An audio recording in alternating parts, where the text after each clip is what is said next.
And into the microphone, please. Your mother's maiden name is? Smith.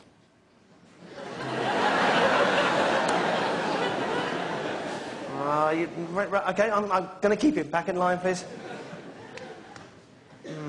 Philippa, you're last. If you can come forward for me, too. Oh, it's what I call the walk of shame. Did you see it? It's this kind of... Okay. It's that sort of... it's the walk of somebody who doesn't want to walk forward. It is the walk of a woman burdened by her own guilt. A woman on her way to the gallows. I won't even ask you to say a word. I'm going to take your white ball off you, send you back to your seat, Philippa. There we go. One down. Thank you, Philippa. So it's one of you two. Would you both come forward for me? Both of you come forward for me, please. Okay, stand. If you can just stand and face each other sort of about there, that'll be great. Lovely. All right, so look, one of you two is the final liar, one of you two is the truth teller. All right? For this last round, I won't ask you your mother's maiden name, I will ask you the surname of the first person you had a crush on when you were young, all right? However, for this last round, you only answer in your head. You say nothing out loud, all right? You only answer in your head. Same rules applies. If you've got the white ball, you're going to lie. You're going to think a lie. Black ball, you're going to think the real name, but you only do it in your head. You say nothing out loud. Is that clear?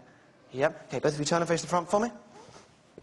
Thank you. In your mind, then, not out loud, think of the surname of the first person you had a crush on. Do that for me now. And as you're doing this, what we're looking for, they're called micro-signals. Tiny flickers of guilt. Oh, nicely done. Thank you. Keep facing the front. Don't look. I'll tell you what I think. I think our truth teller is on this side. A lot of you are going to have this round the other way. I think this is our truth teller here. I think our final liar is here. All right? Truth teller here, final lie here. If I'm wrong, all right, it's this person who gets the £50 because this is the person. It's difficult. Well, £40. We'll say £40. If I'm wrong, because this is the person I think is telling the truth on this side. I love this game. Let's find out. Can you both all just get the ball ready first behind your back? Just make sure you're holding on to it. Don't let anybody see. Hold on to it behind your back. Done? Done? Yes? Okay. All right. For £30, will the truth teller please place her or his black ball into my hand? Yes! Excellent! Thank you so very much. Stay right there. Which means you've got the last white ball, is that right? Thank you very much, John. I'll ask you to go and sit back down again. Thank you very much indeed. Now, you're all intelligent people. You know that these skills are not psychic. And if you watch the TV shows, you'll know my skill base is magic, suggestion, psychology, misdirection, and showmanship. And as part of that, I kind of give myself permission to be a bit dishonest with you sometimes if I think it heightens the effect, but I'm always honest about my dishonesty. Yeah? Unlike the psychic industry, which is occasionally well-meaning, but always based on dishonesty.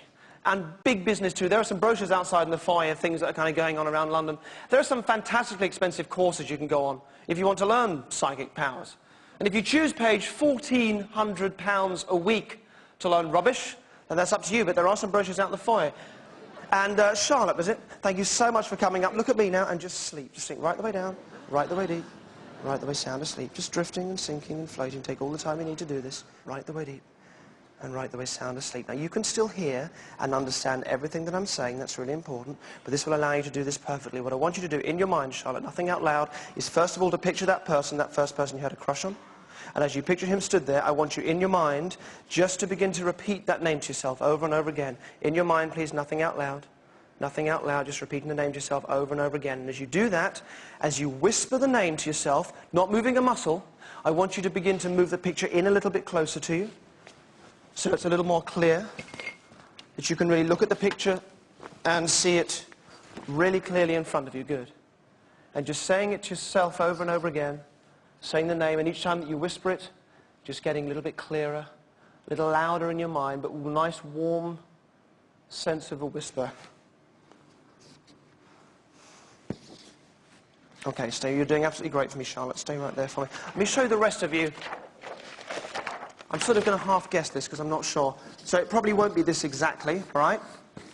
So it's a bit of a guess. But it'll be something like that. It's a bit difficult because there's only the one plosive at the beginning, which doesn't really help. But it'll be something like this. If it's not this exactly, it'll be something similar. I hope you can all see that. Okay.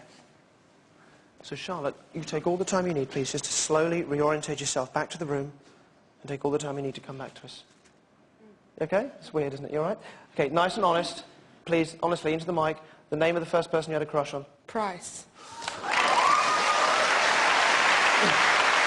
Thank you so much. Brilliantly done. Thank you. I'll let you head back. Charlotte, everybody. Thank you, Charlotte. Excellently done.